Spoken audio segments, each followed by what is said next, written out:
Vielen Dank für die zahlreiche Anwesenheit, fühlen uns sehr geehrt. Wir haben euch was vorbereitet zum Thema Baitboard Tactics. Was heißt Baitboard Tactics? Das ist im Endeffekt einfach nur, natürlich wir als Mitarbeiter der Firma Carp Lounge, wir nutzen Futterboot natürlich schon sehr intensiv und haben im Laufe der Zeit so ein paar coole Tipps und Kniffe uns ja mit der Futterbootangelei entwickelt, die wir euch einfach gerne mal zeigen wollen. Wir versuchen natürlich, das jetzt nicht alles auf Carp Lounge und RT7 zu münzen, sondern es geht halt wirklich darum, dass sämtliche Futterboote, also das, was wir erklären, ist natürlich mit den meisten Futterbooten auch machbar. Aber es wird natürlich schon ein bisschen Carp Lounge-lastig, sorry dafür. Aber es ist halt ein tolles Boot. Ja, auch von meiner Seite herzlich willkommen und vielen Dank, dass ihr so zahlreich erschienen seid. Was Danny gerade bereits gesagt hat, ne, all diese Tipps, die wir euch jetzt gleich zeigen wollen, sind natürlich wirklich nicht nur aufs RT7 umgemünzt. Ne? Natürlich muss man je nach Futterboot auch gucken, hat man 2 Futterklappen, wie auch immer. Ne? Da müsst ihr natürlich für euch denn jeweils das Futterboot, was ihr dementsprechend habt, ein bisschen ummünzen. Aber ich denke, wir haben versucht, es so allgemein wie möglich zu halten, ne, dass für jeden irgendwie was dabei ist. Nur und wie ihr jetzt hier sehen könnt, ich bin halt so ein bisschen Quereinsteiger in der ganzen Situation gewesen, weil wir halt echt mehr als genug zu tun hatten. Danny hat sich, vielen Dank auch nochmal dafür, ne, mehr als cool darum gekümmert. Wir haben hier einfach mal eine Kapitelübersicht gemacht, ne, wo ihr sehen könnt, welche Themen wir jetzt gleich behandeln wollen. Und startet am Ende des Tages einmal mit den Basics, grundlegende Tipps. Ne, werdet ihr gleich sehen, da geht es sich halt, ne, wie platziere ich mein Rig im Futterboot, wie lege ich am besten meine Montage, mein Futter da rein. Der nächste Punkt ist Handy-Gadgets, nützliches Zubehör. Geht sich einfach darum, da sind wir natürlich im Bereich der Carp Lounge Serie. Wir haben halt die diversen Situationen. Wir sind halt auch jedes Wochenende angeln, haben halt immer, ja, hier mal eine Situation, da mal eine Situation, wo wir halt wirklich gesagt haben, ne, boah, wir kommen mit dem Boot nicht ans Wasser, wir brauchen einen Lifter. Da wollen wir denn auf die einzelnen Kleinigkeiten eingehen, die wir für unsere Boote anbieten. Der folgende Punkt ist dann Location, Fische und Spots finden. Werdet ihr nachher sehen, auch ein ganz interessantes Thema. Man denkt ja immer, okay, die Fische stehen in irgendeiner Ecke, ne? Ich habe da einen Rollen sehen, aber wir können euch nachher wirklich zeigen, dass selbst 1 Meter teilweise den Unterschied macht, ob man fängt oder nicht. Jeder hat seine eigene Erfahrung, ne? Vielleicht sagt er auch nachher, nee, habe ich komplett anders erlebt. Aber wir haben wirklich Situationen gehabt, wo es nachher genau darauf ankam, ob wir 30 Zentimeter höher auf einer Bank gelegen haben oder tiefer. Ne? Und das hat am Ende wirklich den riesen Unterschied gemacht. Dann geht's weiter mit Baiting Tactics, Futtertaktiken. Auch ein ganz, ganz interessantes Thema, weil sehr, sehr häufig ist ja so dieses Szenario, ich fahre mit dem Futterboot raus, alles, ne, ich löse meine Futterklappe aus und egal wie oder wo, umso tiefer das Wasser ist, habe ich das Futter auf 80 Quadratmeter liegen und wir haben Unterwasseraufnahmen, wo wir wirklich die verschiedenen Tiefen durchgegangen sind und ihr werdet sehen, ihr werdet erstaunt sein, wie gebündelt das Futter nachher an dem eigentlichen Platz landen wird, aber wie gesagt, da gehen wir halt gleich nochmal drauf ein. Der nächste Punkt, den wir bearbeiten wollen, ist Special Tactics, hilfreiche Tipps. Das ist einfach nochmal so aus unserer Angelei, was wir halt so täglich oder ne, wöchentlich erleben, wo man halt ne, hier nochmal einen Kniff und hier nochmal einen Kniff haben. Und dann der letzte Punkt ist Baitboat Future, ein Ausblick. Das ist halt ein bisschen mehr auf unsere Boote gemünzt. Da gehen wir aber gleich speziell darauf ein, ne, was KI und keine Ahnung mit unseren Booten macht. Aber ich denke, so habt ihr erstmal eine grobe Übersicht und ich würde sagen, wir starten jetzt einfach. Let's go. So, fangen wir an. Es ist ein ganz klassischer, ja, ich würde fast sagen Anfängerfehler, was viele Leute einfach nicht bedenken. Es sind die einfachen Geschichten. Ich gehe direkt mal eine Folie weiter.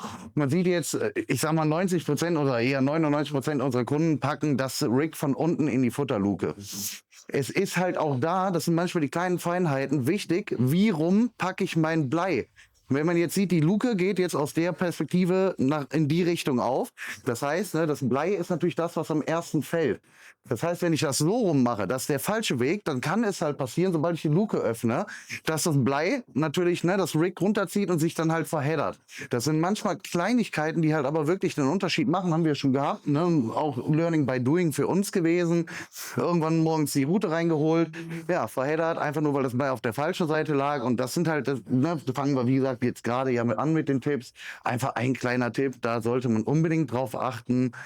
Dann kommen wir zum ganz wichtigen Thema. Möchtest du darauf eingehen? Soll ich? Danke. Ja, wie ihr hier jetzt sehen könnt, das ist von unserem letzten Videodreh gewesen in Frankreich. Ne? Wir verwenden eigentlich ausschließlich für unsere Angelei Polyleader. Hat den ganz einfachen Grund, je nach Futterboot, es gibt ja Jet Antrieb, die diversen Antriebsmöglichkeiten. Und wie ihr hier sehen könnt, ne, wir haben in der Mitte den Deadcore, wir haben oben einen Tube, weil vielen Paylakes oder so ist natürlich nur ein Tube erlaubt.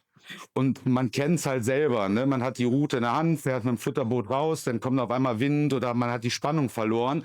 Man muss noch mal ein Stück rückwärts fahren. Und wenn man dann dementsprechend ein zu weiches Material an Leadern hat, kann es natürlich sehr, sehr schnell dazu übergehen, dass der nachher in den Antrieb des jeweiligen Futterboots reingezogen wird. Und deswegen sind wir eigentlich zu fast 100% pro Polyleader, ne? Wenn es erlaubt ist, sollte denn situationsbedingt, wie gesagt, an einem Paylake oder so und nur ein Tungsten-Tube erlaubt sein, gehen wir natürlich da drauf. Aber wie gesagt, das ist halt wirklich wichtig. Achtet drauf, dass die Vorfachmaterialien bzw. die Leadermaterialien nicht zu weich sind, dass ihr euch nachher selber in die Bedrulle bringt, wenn ihr mal rückwärts fahren müsst.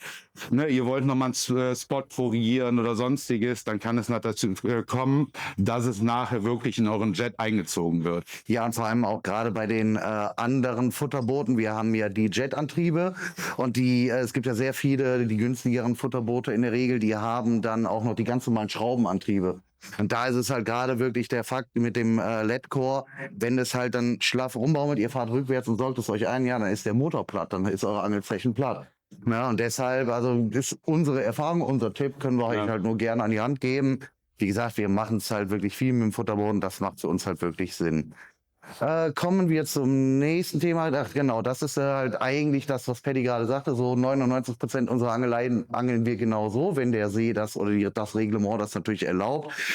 Ne? Das heißt, wir nutzen eigentlich einen Snack-Leader oder Polyleader. Man sieht auch oben, hier haben wir noch einen Flying Backlet drauf, einfach mit 2 Gummiperlen. Das hat halt den Vorteil, liegt die Montage halt cool am Boden. Und man hat dann noch den Riesenvorteil, wenn ich jetzt doch mal ein bisschen locker lasse, das kleine Blei hinten, das zieht einfach die Schnur runter. So kann ich halt auch ganz elegant umgehen, dass ich mir irgendwie die Schnur einsauge, Job dann.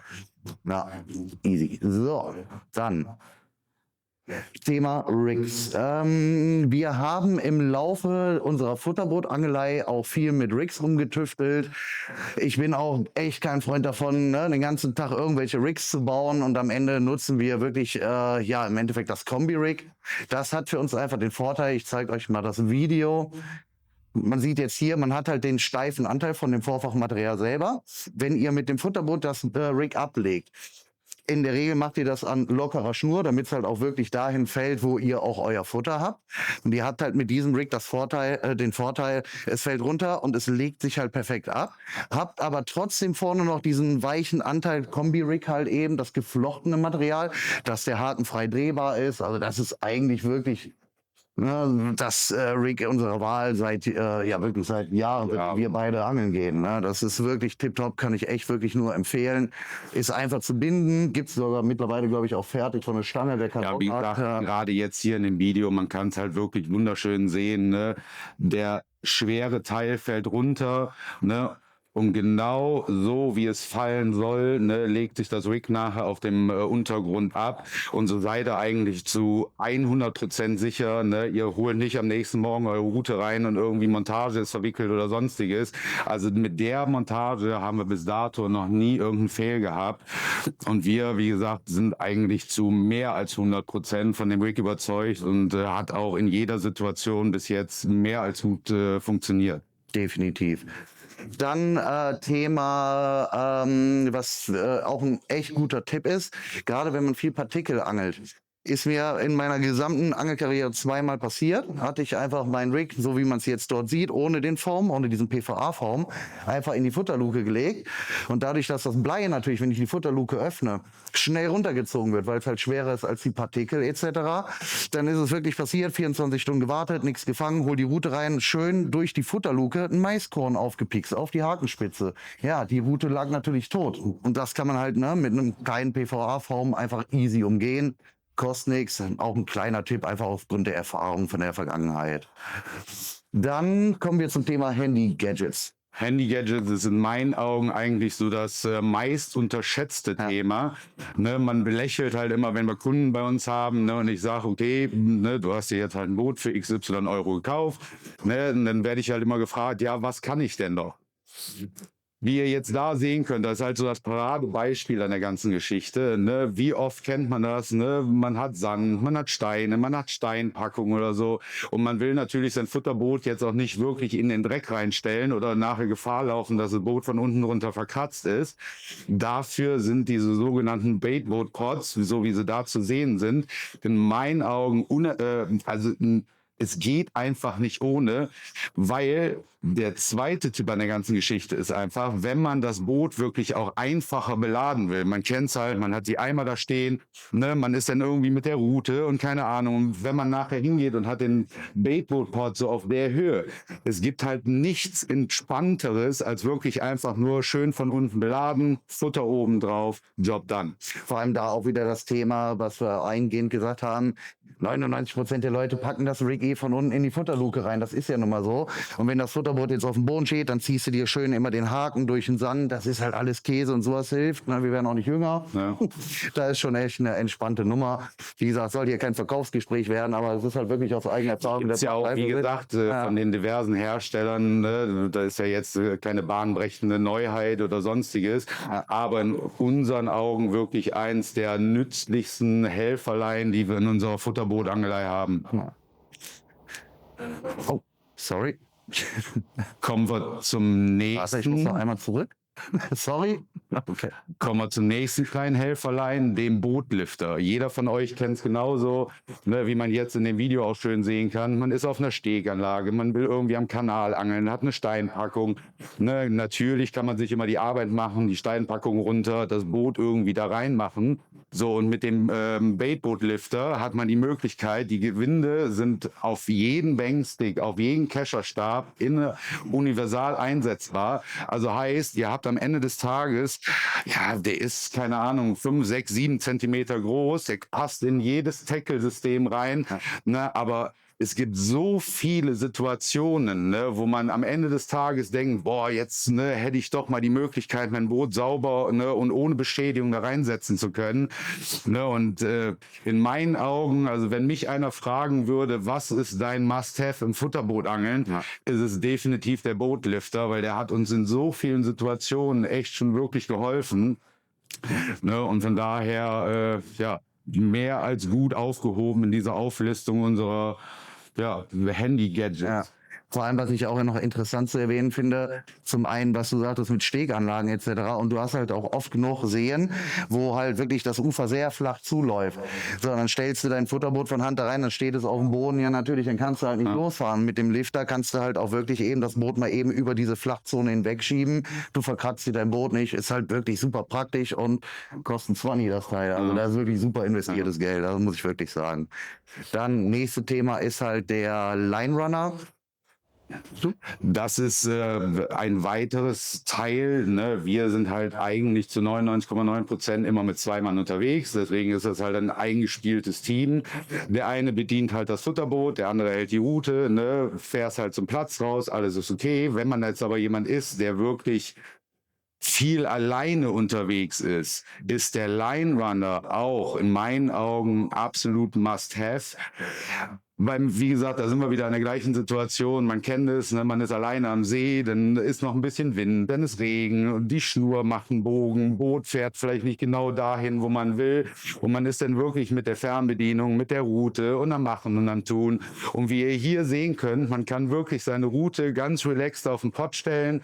macht den Line Runner dran, ne, und der Druck durch das Fahren des Bootes quasi, ne, seht ihr, wie die Schnur denn abspringt. So, und so könnt ihr euch voll darauf konzentrieren, den richtigen Platz zu finden, ne, ohne Gefahr zu laufen, dass die Schnur nachher in irgendeiner Perücke, ne, von der Rolle runterfliegt. Und deswegen haben wir es auch hier mit aufgenommen, weil wir gesagt haben, das ist definitiv eins der unterschätztesten Gadgets, die es auf dem Baitboot-Markt gibt. Ne? Und also für uns eigentlich nicht mehr wegzudenken. Definitiv. So. Dann kommen wir zu dem, ja, meines Erachtens nach allerwichtigsten Thema, was Futterboot generell angeht. Ein Futterboot ist immer schön und gut, aber ich denke, das Thema Echolot, das ist halt wirklich das, was am Ende auch den Unterschied macht. Weil es ist, ihr fahrt auch nicht an See, werft irgendwo blind hin, ihr macht euch schon vorher Gedanken, warum lege ich meine Route wohin? Weil man halt auch da angeln will, wo man die Fische vermutet. Und das Echolot hilft halt wirklich extrem enorm bei der Situation. Ihr seht jetzt hier im Hintergrund einfach mal laufen. Das ist halt gerade für die Winterangelei ist das halt ultra interessant. Man sieht halt wirklich, man fährt rum. Wir machen dann immer eine 3D-Karte, wenn wir an einem neuen See ankommen. Einfach ein Mapping, das Boot fährt. Und dann lassen wir, währenddessen bauen wir auf. Wir haben ja dann, ne, man kann das Echolot dann über die ganze Zeit, wo es gefahren ist, zurückspulen.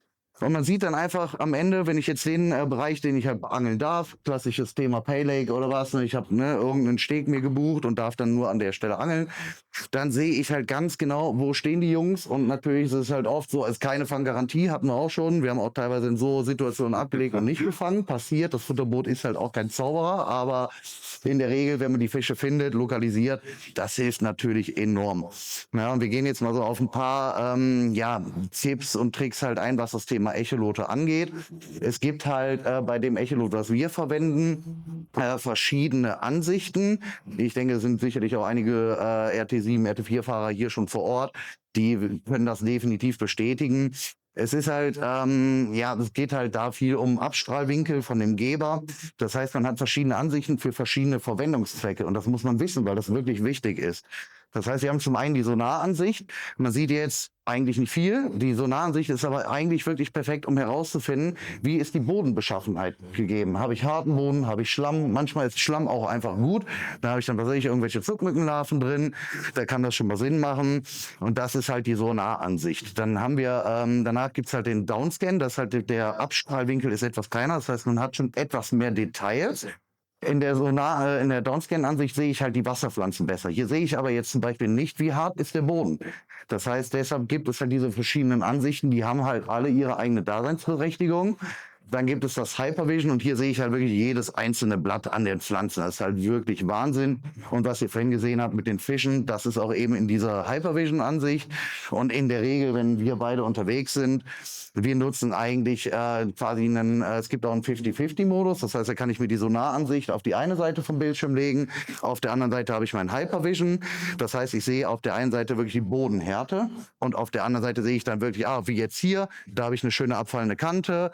So, hoppala. Wir haben hier überall das Kraut stehen und genau das ist natürlich dann so ein Platz, wo man direkt dann ablegt, direkt vor dem Kraut. Ja, und deshalb machen wir eigentlich in der Regel wirklich diese Kombinationsansicht aus den beiden, weil wir dann wirklich die Bodenhärte sehen und halt genau sehen, okay, da ist eine freie Stelle direkt vom Kraut, da wollen wir ablegen. Das macht einfach Sinn. Dann kommen wir zum Thema Unterwasserkamera. Auch ein Thema, muss ich sagen, ja, sind wir auch ein bisschen irgendwie zu faul, nutzen wir wirklich eigentlich selten, ist aber echt geil. Was ihr jetzt hier seht, das ist in einem Vereinssee von uns, da sind auch Taucher ansässig, die haben so eine Plattform da reingebaut. Ihr seht jetzt diese Plattform, ihr seht jetzt gleich auch die ist halt mit Ketten befestigt, die seht ihr jetzt gleich hier oben kommen. Die sind, ja, ich sag mal, mit Betonblöcken ist die halt unten am Boden fixiert mit diesen Ketten. Und da möchte ich euch einfach mal nur, dass ihr die mal gesehen habt, wie die wirklich aussieht. Und jetzt zeige ich euch einfach, wie das Ganze auf dem Echolot halt aussieht. Das ist halt wirklich ein perfektes Beispiel, um die verschiedenen Echolot-Ansichten auch mal zu erklären. Das ist diese Plattform. Auf der Sonaransicht, ja, da wird man ja niemals erahnen, was ist das denn? Da könnte ein Stein sein, keine Ahnung. Na, bei dem Downscan sieht man das schon etwas besser. Und hier haben wir halt eben diese Hypervision-Ansicht, da sehe ich wirklich die Plattform, ich sehe hier die Metallgitter, ich sehe die Ketten, womit die halt am Boden fixiert ist. Und das ist halt wirklich wichtig. Für mich ist ein Echolot in einem Futterboot ist einfach das allerwichtigste, unabhängig jetzt von unseren Booten. Aber wenn ihr euch überlegt, ein Futterboot euch anzuschaffen, achtet aufs Echolot. Das ist wichtiger als alles andere, meiner Meinung nach. Hier, oh, Alter, sorry. Hier seht ihr nochmal, das ist halt einfach wirklich verrückt. Das ist auch an einem See bei uns in der Nähe. Das ist jetzt am Ufer. Man sieht jetzt hier, das ist Kraut. Man sieht hier eine kleine Sandbank und man sieht halt hier am Ufer ist halt ein Baum reingefallen. Man sieht halt hier die kleinen Fische, das ist alles hier irgendwelche Rotaugen, kleine Brutfische. Und das ist halt einfach Wahnsinn. Das hilft halt echt enorm, weil wie gesagt, für meiner Meinung nach Stelle beim Angeln ist das A und O. Baits, alles cool, Rig, alles super, aber wenn ihr an der falschen Stelle angelt, dann ja, kann das wirklich entscheidend sein. Hier sehen wir jetzt noch mal eben im Vergleich die Geschichte, was wir gerade sagen, gerade für die Winterangelei. Das ist wieder diese Sonaransicht. Man sieht halt wirklich hier, das könnte auch Kraut sein, keine Ahnung. Und im Vergleich sieht man jetzt hier, man sieht wirklich quasi, ne, das ist definitiv ein Karpfen. Ja, man sieht eigentlich alles, man sieht nur nicht, ob es ist ein Spiegler oder ein Schuppi. Der Rest ist halt wirklich Wahnsinn. Und wie gesagt, im Vergleich. Hier sieht man halt echt nicht viel und deshalb nutzen wir immer diese Gesamtansicht mit beiden Echolot-Ansichten, weil wir eben auf der linken Seite sehen wir die Bodenhärte. Hier ist halt wirklich schön hart, also sehr rot. Das heißt, da ist ein sehr harter Boden. Ja, und wie gesagt, wenn man sowas findet, ich glaube, da fährt keiner drüber und legt seinen Rig woanders ab. Das macht schon Sinn. Das ist halt wirklich Wahnsinn. Das ist dann, wie gesagt, diese gerade angesprochene 50-50-Ansicht. Das ist halt so, wie wir halt immer angeln. Das macht halt einfach Sinn, wie gesagt, aus den genannten Gründen. Machst du Mapping? Wie wir jetzt hier sehen können, das ist eigentlich immer so, wie wir eine Session starten. Wenn wir an irgendeinem neuen Gewässer ankommen, erstellen wir eigentlich während des Aufbauens vom Camp erstmal für unseren Fangbereich oder Angelbereich erstellen wir erstmal eine 3D-Karte. Die kann man natürlich, wie man jetzt hier sehen kann, in alle Richtungen drehen. Man kann sich einfach mal einen groben Überblick verschaffen, was passiert so in meinem Gebiet, wo ich angeln darf. Hat uns auch in der Vergangenheit, selbst an Vereinsgewässern, wo ich schon mehr als 20 Jahre wirklich im Verein bin, die Augen noch mal ganz krass geöffnet, wo man eigentlich gedacht hat, den See kenne ich wie auswendig, also jede Bodenwelle, keine Ahnung. Und da haben wir wirklich Plätze gefunden, wo ich auch die 20 Jahre vorher noch nicht wusste, dass die wirklich in diesem See existieren. Und wie man da halt wirklich genau schön dran sehen kann. Und wir haben halt die Option, du kannst die Karte wirklich drehen, so wie man es gerade sehen möchte. Man kann genau von seinem Angelplatz aus, kann man sich das so hindrehen, wie man es haben möchte. Und das hilft halt ungemein, um einfach sich mal einen groben Überblick über seinen Platz zu machen. Vor allem halt in der Geschwindigkeit. Wie gesagt, wir sind auch, schon ein paar Tage alt. Wir haben auch früher, schön mit der Markerroute, wir haben auch damals uns die Seen selber gezeichnet, geworfen, gemessen, getan. Kann man machen. Ist nicht so, dass man einfach nicht fähig ist, es zu tun. Aber das Ding erleichtert einem, es beschleunigt halt die Situation. Wenn man sich jetzt einfach vorstellt, ich habe eine Woche irgendwo an einem Pay Lake oder fahre irgendwo in Urlaub und habe so eine Karte, die Details in einer Stunde. Ja. Man kann natürlich auch die Hälfte der Woche da rumrennen mit der Markerroute. Ja, kann man alles machen, alles super. Aber es ist halt einfach echt Wahnsinn. Vor allem, wir haben auch hier die Möglichkeit, hier oben direkt auch Punkte zu speichern. Also ich klicke jetzt einfach hier drauf, sage, da möchte ich jetzt eine Route ablegen. Dann markiere ich mir den Punkt da und dann sage ich, okay, Autopilot, fahr dahin und Job done. Dann habe ich meine Route direkt da liegen. Das ist halt wirklich Wahnsinn. Wie gesagt, jedem das seine. Gibt auch Leute, die finden das Ganze total hat mit Angeln nichts mehr zu tun. Habe ich auch völligen Respekt vor. Aber für unsere Angelei, wir sind halt viel unterwegs an vielen verschiedenen Seen und wenn wir da wirklich jedes Mal die Markerroute schwingen, das ist keine Chance. Da macht sowas einfach wirklich Sinn. Weil es nie so detailgetreu, also man kann sich noch die größte Mühe geben und wie Danny sagte, man kann wirklich sich Stunden über Stunden an irgendeinen See wirklich hinstellen und anfangen mit einer Markerroute. Aber das Ergebnis, was man da gerade sieht, wird man nie hinbekommen. Natürlich, ob nachher eine Sandbank irgendwo da ist, die vielleicht von 5 Meter auf 2 Meter geht. Alles gut, wird man auch definitiv mit einer Markerroute finden. Aber alleine der Aspekt, wo das Futterboot denn auch wieder ins Spiel kommt. Was ist, ich muss auch mal 160, 180, 200 Meter rauskommen. So, und wenn ich denn diese detaillierte Übersicht habe, so wie der See aussieht und habe dann die Option, wenn ich vielleicht im Idealfall alleine am Gewässer bin und kann dann wirklich sagen, am anderen Ende vom See ist halt eine Bank, die auf 200 Meter entfernt ist, wo aber die meisten gar nicht hinwerfen könnten.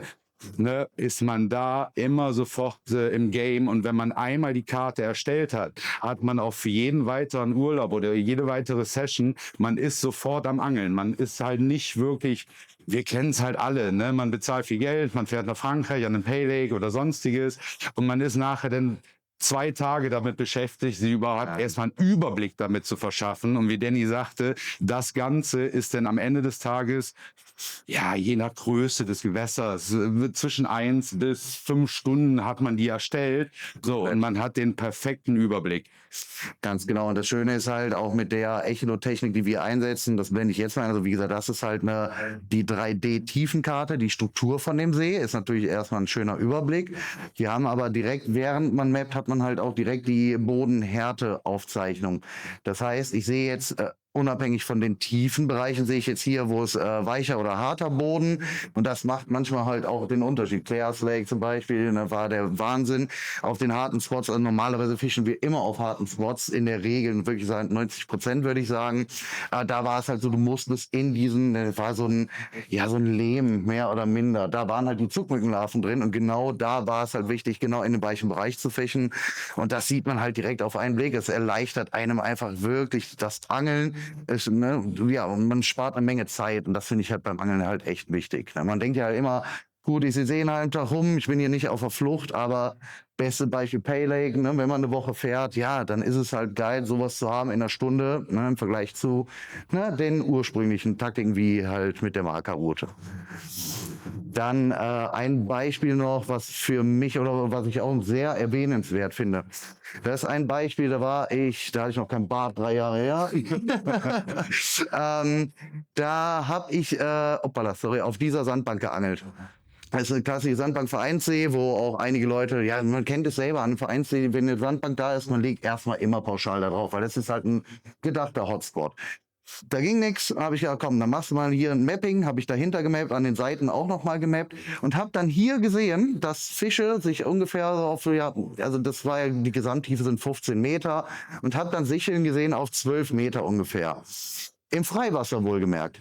Und hab mir dann gedacht, okay, wenn jetzt alle hier oben auf der Bank angeln, 5,5 Meter, ich probiere es einfach mal aus, hab mir quasi an der linken Seite, hier auf der Bank, habe ich mir einen Punkt gesucht, also ein kleines Plateau, auf eben der Tiefe, wo ich die Fischsicheln gesehen habe.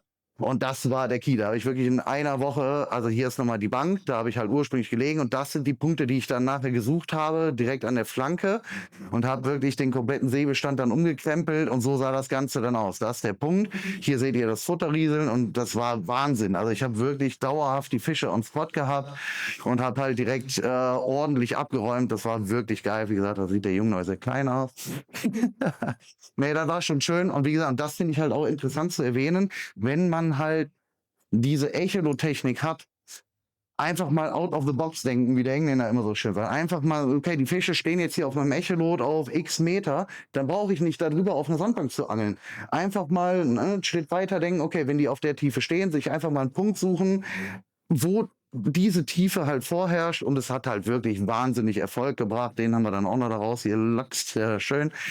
Ja, dann, wie gesagt, das finde ich halt wichtig zu erwähnen, einfach mal, nicht immer auch nur nach Bodenhärte oder Sandbänken gucken, sondern einfach mal, auch mal andere Blickwinkel an den Tag bringen. Und Thema Unterwasserkamera. Ich fange nochmal eben von vorne an. Wie gesagt, ist an sich echt ein cooles Gadget. Viele Kunden nutzen das eigentlich wirklich zur Platzkontrolle. Heißt, wenn jetzt mal eine Nacht nichts ging, kennt jeder, man weiß jetzt nicht, muss ich jetzt nachfüttern? Ist mein Rig irgendwie verheddert? Woran hat es gelegen? Warum habe ich diese Nacht nichts gefangen? Und viele Kunden setzen die dann ein und fahren einfach eben auf den Spot, gucken, muss ich nachfüttern, ist mein Rig in Ordnung.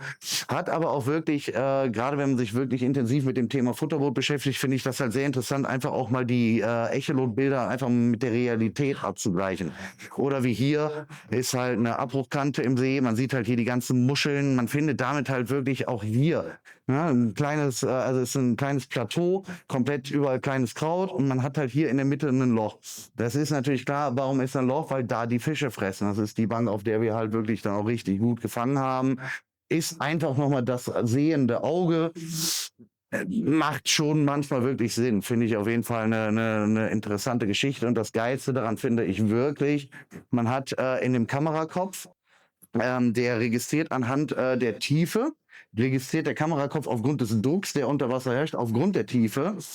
Zeigt er euch an, wie tief bin ich gerade, der Kamerakopf selber, und man hat entsprechend die Temperatur an der Stelle, auf der Tiefe, wo ich bin. Das heißt, wenn ich jetzt eine Sandbank habe, die in einem 20 Meter tiefen See auf 5 Meter ist, ich sehe anhand dieser Kamera, sehe ich, wie ist die Temperatur denn auf der Sandbank. Und das finde ich halt sehr, sehr, sehr interessant, weil die Echolote haben natürlich einen eingebauten Temperaturfühler. Der ist halt im Boot, jetzt steht das Boot den halben Tag in der Sonne, ja, dann könnt ihr auf die Temperatur auch nicht mehr vertrauen. Dann gibt's die Auswurfgeräte, Anaconda, ja, kann man auch die Temperatur mit messen, aber so hat man halt alles in einem Blick. Das finde ich halt wirklich teilweise echt interessant, gerade im Frühjahr, im Herbst. Das kann auch schon mal wirklich den Unterschied bringen. Hier seht ihr dann auch nochmal den Kamerakopf selber. Das heißt, ich sehe auf dem Echolot, sehe ich sogar den Kamerakopf. Das heißt, ich sehe auch immer direkt, auf welcher Tiefe bin ich gerade mit meinem Kamerakopf. Sieht man jetzt hier mal ein Beispiel. Wir haben hier Fische gefunden. Das ist halt, wie gesagt, das Echolot, das wir verwendet haben. Hier sieht man wieder den Kamerakopf. Also dieser Strich ist der Kamerakopf. Und hier haben wir dann gesagt, okay, da sind Fische, dann lassen wir doch einfach mal die Kamera ab. Und jetzt seht ihr, da sehen wir auch die Jungs hier gleich direkt. Und das Geile ist, dass ein Koi-Bei, den hat noch nie irgendwer an diesem See gefangen, aber wir haben ihn zumindest mal gesehen. Ja. Ja, und das, wie gesagt, ist halt Spielerei für viele, aber man hat halt definitiv seine Daseinsberechtigung. Dann noch mal ein paar Bilder. Grüße gehen auch an Jan Ullak. Ne, die hat der Jan, der nutzt die Kamera auch sehr intensiv. Man sieht jetzt hier den Poppy stehen. Das sind halt einfach Stellen. Ja, das ist halt schon schön zu sehen, wie das wirklich aussieht, weil das sind hier 3 Zentimeter Tiefenunterschied. Das ist halt hier so ein Fraßloch. Die wird man natürlich auch mit dem besten Echolot nicht sehen. Das sind 5, 6, 7 Zentimeter Unterschied in dieser Umgebung. Aber da drin abzulegen, wie gesagt, die Stellen sind nicht ohne Grund so, wie die aussehen. Und hier sieht man das immer ganz extrem. Da ist halt richtig, richtig Disco. Das ist halt wirklich ein Futterplatz, der komplett wegrasiert wurde. Ja, man sieht ja überall die Fraßlöcher. Das ist halt einfach mal ein anderer Blickwinkel. Schön zu sehen, einfach mal, was unter Wasser halt wirklich auch dann los ist. Hier sieht man nochmal eine ähnliche Situation, was halt auch nicht schlecht ist. Ja gut, klar, man sieht natürlich auch hin und wieder mal Fische. Und solche Stellen, das ist halt auch ein ganz, ein Klassiker quasi. Das heißt, das sind halt, ich sag mal, wo die Fischer sich halt irgendwelche Parasiten abschubbern. Diese Stellen sind nicht ohne Grund so, wie die aussehen. Und sowas findet man mit der Kamera natürlich ultra leicht und ultra schnell. Und was ich halt auch nicht schlecht finde, auch natürliche Nahrung zu finden. Ne? Wie jetzt vorhin erwähnt, die Zuckmückenlarven oder hier eben die Schnecken. Ne? Das sind halt alles Situationen, die machen einen Spot halt interessant. Ja, klar, legt jetzt keiner hier drin ab, aber hier vorne, vor dem Krautfeld, wenn natürliche Nahrung vorhanden ist, natürlich erstmal ein interessanter Spot. Machst du? So, kommen wir dann zum nächsten Thema, die Futtertaktiken. Das hat die Unterpunkte Futterluke, Spreader, Futterspirale, PVA und PVA-Dropper, Sigfishing und nützliche Tipps. Ich würde sagen, wir fangen dann einfach mal mit der Futterluke an. Das ist, was ich vorhin angesprochen habe. Es ist ja immer so dieser Trugschluss, dass man halt einfach meint, okay, ob ich jetzt, wenn ich in 1 Meter ablege, dann habe ich halt nachher auf Bierdeckelgröße mein Futter liegen. Und wenn ich jetzt in 10 Meter zum Beispiel ablege, habe ich nachher auf 10 Quadratmeter liegen. Und so, wie ihr es da wirklich sehen könnt, wir haben es im direkten Vergleich gemacht, 5 und 10 Meter mit den jeweiligen Ködern, Boilies, Pellets und Mais. Und ihr könnt ganz genau sehen, ob wir jetzt uns im 5 Meter Bereich bewegt haben oder im 10 Meter Bereich. Das Fallbild von den Ködern ist nahezu identisch.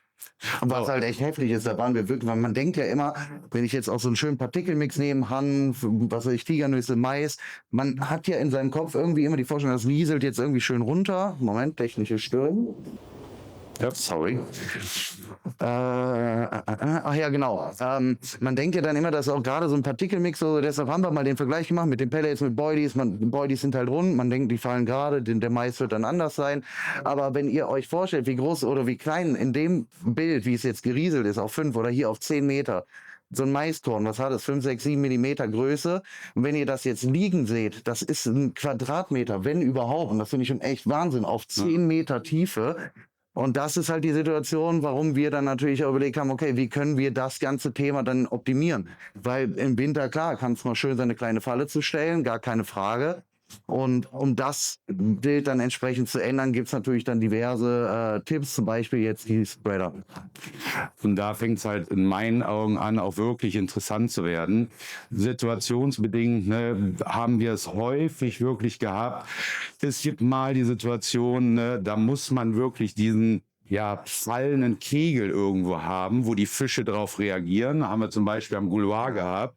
Da haben wir auch versucht, großflächig zu füttern.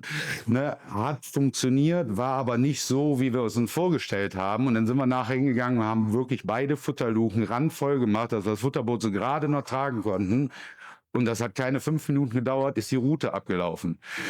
Wir haben aber auch, wie jetzt in dem Fall zu sehen, Situationen gehabt, die Fische sind im Sommer, sind unterwegs, sind agil und die wollen halt beschäftigt werden, damit wir die halt auch am Platz halten. So, und wie man da gerade sehen konnte, wir haben den wirklich ausgelöst und die Fische kamen aus dem Kraut raus und haben angefangen zu fressen. Hätte das jetzt am Ende des Tages nur auf einem Fleck gelegen, wäre das eine Situation gewesen, wo die Fische innerhalb von 1 Minute weg gewesen wären. Und mit einem Spreader, mit einer Bait Spiral haben wir halt die Möglichkeit, um unsere Montage herum das Futter zu verteilen, um so auch die suchenden Fische länger auf unserem Futterplatz zu halten. Und da haben wir schon die ein oder andere Sternstunde mit erleben dürfen, weil wir wirklich, man hatte eine Nacht gehabt, da hat man 1, 2 Fische gehabt, aber die Fische war da. Wir haben die Fische auch wirklich gesehen, dass die aktiv am Platz waren, aber die waren halt immer nur für ein ganz kurzes, gewisses Zeitfenster da. Und dann haben wir wirklich angefangen und haben gesagt, wir müssen es halt großräumiger verteilen, wenn die Fische auf ihrer Zugroute bei uns vorbeikommen, dass wir die so lange wie möglich da halten können. Selbst wenn wir einen Fisch abgefangen haben, dass wir die Möglichkeit haben, die Route wirklich neu zu platzieren und auf die Chance, dann auch wirklich mehr Fische in einer Nacht fangen zu können. Und wir haben wirklich teilweise, wie bereits gerade angesprochen, Sternstunden erleben dürfen, wo wir halt durch diese Umstellung der Futtertaktik von 1, 2 Fischen die Nacht sind wir teilweise dann auf 6, 7, 8, 9, 10 Fische gekommen. Und meines Erachtens oder unseres Erachtens hat es wirklich nur daran gelegen, dass wir das Futter großflächiger verteilt haben. Und vor allem auch mehr Futter, das war dieselbe Menge an Futter, nur einfach entsprechend verteilt. Einfach mit dem Gedanken, okay, wenn wir jetzt hier einen wegfischen, wir haben 3 Routen auf dem Plateau, okay, dann ist aber überall noch Futter, weil die kamen wirklich in Schulen, wie Paddy ja gerade sagte. Eine Viertelstunde liefen alle 3 Routen ab, da war der Rest der Nacht war Ruhe. Und durch dieses Verteilen des Futters haben wir die wirklich über die ganze Nacht auf dem Platz halten können. Also wirklich interessant. Das macht teilweise wirklich auch einfach Sinn. Und bin ich auch ehrlich, mit den Bait Spreadern nutzen wir eigentlich zu 90%, würde ich fast sagen. Heißt, wir droppen unser Rig, immer mal noch eine kleine Spitze von der Futterkelle in den Becher rein, eben drum gesprüht oder drum gespreadert, fertig. Es gibt aber halt auch alternativ dazu, weil das ist ja, wie ihr auch in den Videos gesehen habt, das ist ja ein kreisrundes Füttern um das Futterboot herum. Wenn ich aber jetzt zum Beispiel eine Krautkante habe oder gegenüber sind überhängende Büsche oder sowas, dafür haben wir dann die Futterspirale. Das ist halt einfach, da kann ich halt wirklich genau gezielt ablegen, das Futter, wo ich möchte. Ich kann Straßen ziehen, ich kann Spots miteinander verbinden.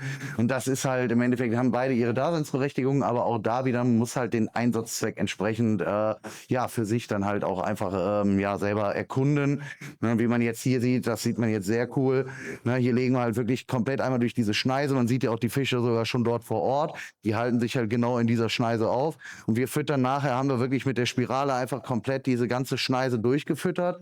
Und das Schöne ist, man sagt ja, Futterboot, erstmal 70 Kilo Futter rein. Nein, man kann halt wirklich, das ist eine Dose Mais, die jetzt in dieser Spirale liegt. Man kann aber das so effizient verteilen und ohne halt wirklich viel Futter einzusetzen. Das Das ist schon wirklich, kann halt manchmal wirklich den Unterschied bringen. Es ist halt immer, wie gesagt, situationsbedingt. Ne? Also wir haben halt sowohl als auch haben wir erleben dürfen. Ne? Wir sind halt, wie Danny sagte, mittlerweile, also ein Batespreader ist einer ist immer in unserem Boot drin. Also ohne fahren wir auch eigentlich gar nicht mehr los. Aber nichtsdestotrotz, es gibt halt nach wie vor die Situation, wo wir auch einfach mal sagen, Futterboot voll, hinfahren, ablegen, ne? Und klappt dann genauso. Teilweise ja. So, kommen wir zum Thema, nochmal ein paar nützliche Gadgets fürs Futterboot. Das ist übrigens ein cooler Tipp, wenn wir nutzen viel diese Bait-Screws, wo wir halt den Body dran schrauben, und wir bereiten uns die PVA-Säcke immer schon vor zu Hause mit einem Poppy drin. Wir schrauben dann einfach den PVA-Sack an die Schraube, fertig, finde ich halt sehr cool, braucht man nicht vor Ort. Jetzt gerade im Winter dann die PVA-Säcke knüpfen, ist auch nicht schlecht. Und hier ist halt eine Situation, viele Kunden, gerade, also die Engländer machen auch sehr viel PVA.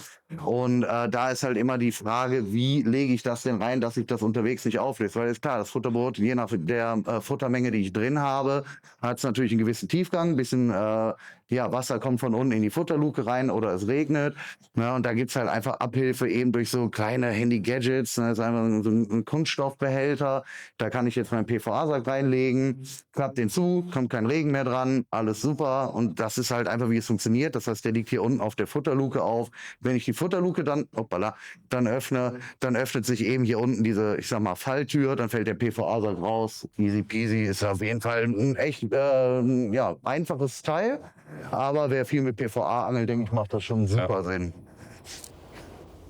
Dann Sigfishing, das ist dein Thema, weil der Fisch war geil. Ich wollte gerade sagen, das ist so mein, wie soll man sagen, ich habe mich in der Vergangenheit immer so ein bisschen schwer damit getan. Es wurden halt viele Versuche irgendwo gemacht und war halt immer so semi-optimal erfolgreich. Aber das war halt, wie gesagt, noch zu der Zeit, wo ich wirklich dann geworfen habe mit der Spotroute und gemacht und getan.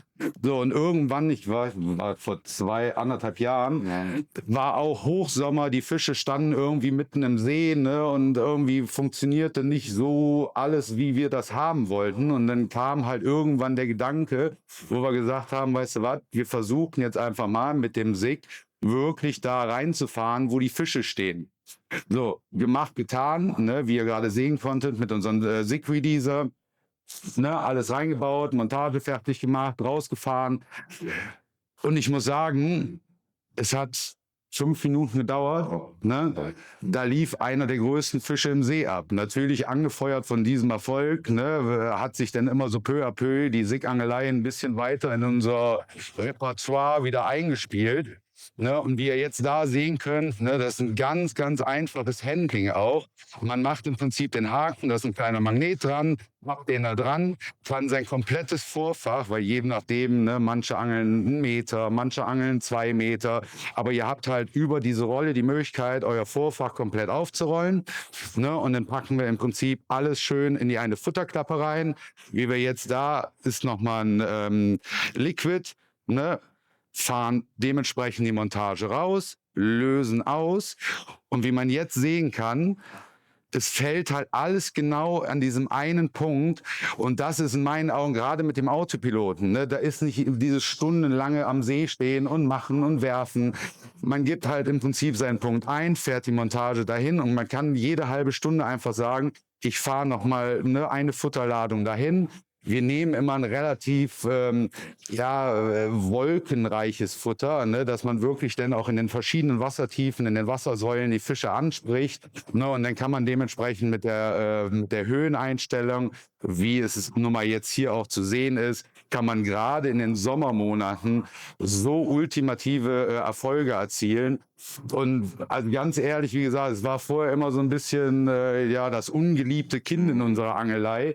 Aber seit der Situation, die wir da erleben durften, ist es eigentlich zu 100% umgeswitcht und ist mittlerweile im Sommer einer unserer absoluten Lieblingsangeleien, weil es macht halt einfach Spaß. Wie man jetzt hier sehen kann, wir haben die Montage abgelegt und man sieht sofort, wie die Fische auf diese Wolke reagieren. Man ist einfach Haarmilch. Ja. Und man muss einfach dazu sagen, in dem Augenblick, es war kurz vor der Laichzeit, die Fische waren so ein bisschen sich am Treiben. Und ich denke, oder wir denken einfach, dass gerade diese Wolkenbildung in dem Augenblick den Fischen irgendwie auch nochmal so signalisiert hat, da sind schon die ersten Fische am Laichen oder so, wir müssen dahin. Und wie man da sehen kann, es hat wirklich keine, ich weiß nicht, halbe Stunde gedauert. Und einer der größten Fische im See war verhaftet. Und deswegen, also wenn ihr mal eine Situation habt, wo ihr wirklich sagt, ist gerade ein bisschen schwergängig oder so, kleiner Geheimtipp, packt euch immer mal einen Sig ein. Ihr werdet wirklich erfolgreich damit sein. Vor allem auch da wieder, Thema Echolot, einmal gucken, auf welcher Höhe stehen die Jungs und dann einfach mal ausprobieren. Und das Rig, was ihr da gerade gesehen habt, ist halt ein Adjustable Sig-Rig. Das heißt, ihr könnt halt wirklich, wenn ihr Schnur gebt, könnt ihr halt wirklich die Tiefe auch variieren. Das heißt, ihr findet einen Spot, wo ihr sagt, okay, da würde ich es jetzt mal probieren. Ihr seht auf dem Echo, okay, da stehen Fische und könnt dann halt wirklich, geht eine halbe Stunde nichts, einfach mal 20, 30 Zentimeter Schnur geben. Der Poppy geht wieder ein Stück höher oder der Foam, was auch immer ihr als Hakenköder benutzt, ist auf jeden Fall worth a try. Und ich glaube, der Fisch, bin ich immer noch neidisch drauf, der ist schon schön, der beweist, dass es halt wirklich Sinn gemacht hat. So, dann kommen wir noch mal eben zu so ein paar Basic-Themen, wo wir gerade bei dem Line Runner oder vorhin bei dem Line Runner waren. Viele Leute fahren mit dem Futterboot über die Bremse. Sollte man definitiv verhindern, weil das bringt wirklich ohne Ende Schnurdrall. Gerade wenn man monophile fischt mit geflochtener, geht das noch. Aber bei monophiler Schnur sollte das wirklich tunlichst vermieden werden. Und auch noch ein Tipp, wo wir gerade noch bei den Futtertaktiken waren. Generell wichtig, wenn ihr Futter in der Futterluke ablasst und euer Rig auch in der Futterluke entsprechend habt, wenn ihr in dem Futter angeln wollt, auf jeden Fall an lockerer Schnur ablassen, damit euer Blei einfach perfekt absinkt, genau ins Futter rein. Wenn ihr aber jetzt sagt, okay, ich möchte jetzt hier gar kein Tamtam machen, ich brauche keinen Spreader und keine Futterspirale, möchte aber trotzdem mal neben dem Futterplatz angeln. Je nach Tiefe, kennt ihr selber, wenn ihr werft und ihr habt die Schnur stramm, dann so könnt ihr ein bisschen variieren, wo euer Blei, euer Rig dann am Ende auch landet. Heißt, wenn ich jetzt ein relativ, ich sag mal so ab 3-4 Meter Tiefe fängt das an, dann Sinn zu machen. Wenn ich dann die Futterluke öffne mit meinem Rig drin und einfach mal 2-3 Sekunden vorher den Finger entsprechend auf den Spulenkopf halten, durch die Spannung sinkt das Blei etwas weg von dem Futter. Also das heißt, so kann man auch ohne diese Bait Spreader und Co. halt auch mal neben einem Futterplatz angeln. Das kann manchmal halt auch wirklich einen Unterschied machen. Ja, und speziell gerade für die großen Fische, die sind ja erfahrungsgemäß immer etwas scheuer. So, und wenn die natürlich dann wissen, okay, da ist ein Futterplatz, wo die kleinen Fische sind, die halten sich immer so ein bisschen am Randbereich auf. Und gerade durch dieses kurze Antippen von der Schnur, dass man die Montage so ein Stück weit von seinem Futterplatz weg hat, hat auch da in der Vergangenheit den ein oder anderen Ausnahmefisch gebracht und ist definitiv auf jeden Fall ein Versuch wert. So, dann kommen wir noch mal eben zu 2 kleinen Tipps, die wir im Laufe der Zeit uns entwickelt haben. Das eine ist das Thema Subfloat. Das andere Thema ist Thema Backlet. Also wir fangen jetzt mal mit dem Subfloat an. Heißt, der Klassiker, ihr seid irgendwo an einem See, wie wir gerade auch gesehen hatten, wo wir das Sig gedroppt haben. Sehr krautreiche Seen. Da nutzen wir sehr häufig einfach einen Subfloat. Das heißt, wir fahren an die Stelle, gucken eben, wie tief ist es, machen uns einen Subfloat, machen uns eben einen Schnurstopper auf die Schnur. Das heißt, wenn wir dann die Stelle anfahren, unser Rig droppen, dann liegt unser Rig perfekt vor der Krautkante, der Subfloat steht oben und so habe ich die Schnur nicht in der Krautkante hängen. Hat auf jeden Fall auch eine Daseinsberechtigung, ist echt kein Hexenwerk, wie ihr seht, einfach dass den Subfloat in die andere Futterluke reinlegen. Wenn ihr dann am Spot angekommen seid, erstmal den Subfloat freilassen und dann droppt ihr euer Rig fertig. Finde ich auf jeden Fall gerade bei sehr verkrauteten Seen wirklich sehr, sehr, sehr hilfreich. Machst du Dings? Warte. Ja. Das ist auch meines Erachtens viel zu häufig angesprochen, das Thema Backlet. Man hat natürlich immer so die Erfahrungswerte, man will die Schnur irgendwie so geschützt wie möglich auf den Grund ablegen. Aber dann kommen wir wieder an der Situation an, ich lege jetzt eine Montage auf irgendwie 200 Meter mitten in den See, ja, wie kriege ich mein Backlet? Natürlich kann ich vorne direkt an der Routenspitze das einführen oder einbringen, aber wie wir jetzt hier sehen können, was passiert in dem Fall, wenn wir jetzt irgendwie auf dem Weg zum Spot selber 2, 3, 5 Sandbänke haben. Ne? Die Schnur würde ja im Idealfall, so stellen wir uns das alle vor, ne, immer schön in diesen Gumpen drin liegen. Macht sie aber zu 1000% nicht, wie wir hier sehen können. So, und da haben wir uns überlegt und haben gesagt, okay, wenn wir halt sehen, wir sind auf dem Weg zu unserem Spot, wir haben halt eine Gumpe, wir packen uns im Prinzip die Montage zum Beispiel in die rechte Futterluke, machen unser Backlet hinter unseren Leader und machen das in die linke Futterluke. So, und wie ihr jetzt da sehen könnt, wir sind dann auf dem Weg zu unserem Spot, sehen, okay, dieses Loch quasi erscheint, dann droppen wir unser Backlet und fahren dann an relativ lockerer Schnur weiter zu unserem Spot und legen da die Montage ab. Und so haben wir gewährleistet, dass die Montage oder die Schnur wirklich sich schön über diesen ganzen Bereich in diese Luke rein oder in dieses Loch reinlegt. Und selbst die scheuesten Fische, wenn die denn da halt durchziehen, haben nie die Möglichkeit, mit unserer Schnur in Kontakt zu kommen. Und ein anderes Beispiel mit dem Thema Backlet. Jeder kennt es, der Klassiker, Trauerweide, überhängende Bäume. Wenn man mal auf die andere Seite des Sees geht, aufs gegenüberliegende Ufer. Man kennt es, wo sind die Schlawiner? Die stecken natürlich immer da, wo man nicht hinkommt. Klassiker. Und da haben wir halt auch wirklich dann oft überlegt, wie kommen wir jetzt an diese Fische ran? Und haben uns dann eine ganz verrückte Taktik, ich mache das mal eben hier an einem Beispiel, einfach anhand dieses überhängenden Astes hier einfach nur als Beispiel. Wir fahren dann eben wieder mit einem Backlet in der anderen Futterluke raus. Das heißt, wir haben rechts, sagen wir jetzt mal, unser Rig, wir haben links unser Backlet drin und fahren dann entsprechend einmal hier hin, legen unser Backlet ab, fahren dann hinter den Ast, droppen da unser Rig und dann ist halt wichtig, wenn ihr braucht dann relativ schweres Blei und ein relativ leichtes Backlet. Wenn ihr dann euer Rig hier positioniert habt, dann macht ihr im Endeffekt Folgendes: Ihr zieht vorsichtig die Schnur stramm, das heißt, ihr zieht das Backlet gegen das Gewicht von eurem Blei und liegt quasi jetzt gerade, die Schnur zeigt gerade auf den Ast zu. Das heißt, ihr liegt unter dem Ast und habt entsprechend dort die Route perfekt positioniert und trotzdem direkten Kontakt zum Fisch. Das ist auf jeden Fall auch das eine oder andere Mal schon echt eben, wie wir gerade gezeigt haben, in diesen überhängenden Bäumen, da kann man schon den einen oder anderen raus. Setzt natürlich voraus, dass natürlich keine Äste unter Wasser sind. Dann kommen wir noch, last but not least, das Thema AI-Core. Wo geht die Reise mit dem Futterboot noch hin? Ist für unsere Bestandskunden natürlich auch sehr interessant, großes Thema. Thema künstliche Intelligenz. Wir werden zukünftig in unseren Booten künstliche Intelligenz einsetzen. Das heißt, wir haben jetzt schon ein Fangbuch, das kennt sicherlich jeder, früher mal gemacht, ein kleines Büchlein, wo man eingetragen hat, wann habe ich welchen Fisch, wo drauf, welches Rig etc. Das Ganze haben wir in unserem Futterboot auch schon implementiert. Und was macht jetzt die künstliche Intelligenz? Ich habe am Ende meine kompletten Fangbilder hier drin. Ich habe eingetragen, welches Rig, welches Futter, wann habe ich wie viel gefangen. Die App zieht sich automatisch an dem Standort, wo ich bin, zieht sich die Wetterdaten von den nächsten Wetterstationen, das heißt Luftdruck, all die Informationen, die halt für die Karpfenangler wichtig sind, die sind hinterlegt. Und was macht jetzt die KI, die künstliche Intelligenz?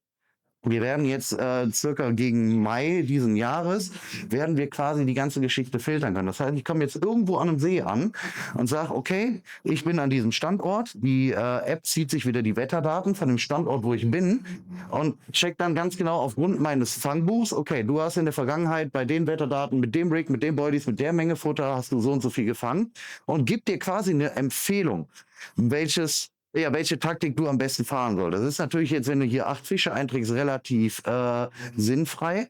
Wir machen das aber so, dass wir quasi unsere Kunden fragen, hör mal, möchtest du deine Daten teilen?